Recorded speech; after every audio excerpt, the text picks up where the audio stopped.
Well, the dramatic event in Egypt is raising lots of concerns about what lies ahead for the stability of that region. After years of simmering discontent, the Egyptian people now have shown the world that they are demanding changes that they believe are long overdue. Joining us now for some perspective, Walid Phares, Fox News terrorism analyst and the author of the book, The Coming Revolution, Struggle for Freedom in the Middle East. Welcome. Nice to have you here today. Thank you. The developments are changing hour by hour. Obviously, this is a very tense situation.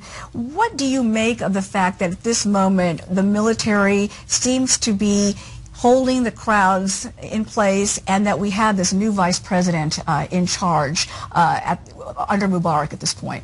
Well, General Omar Suleiman is a personality which is well known in Egypt. This is not an incognito person who came just suddenly overnight.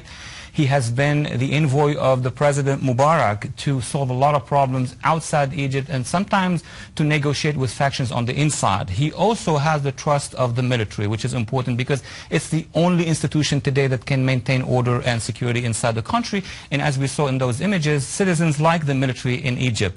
Third, Suleiman has also shown signals that he is with change.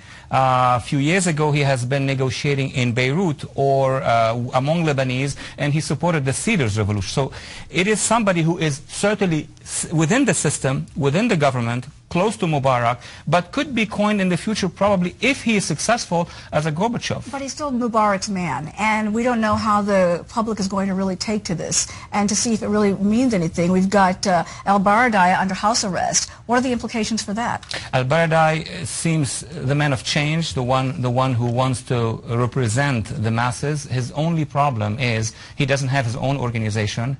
His second possible problem is his partnership with the Muslim Brotherhood. So it seems to me that the equation is going to be Suleiman acting as a vice president, trying to open up the system, and al-Baradei, the head of the opposition, who we don't know. Maybe one day they would work together.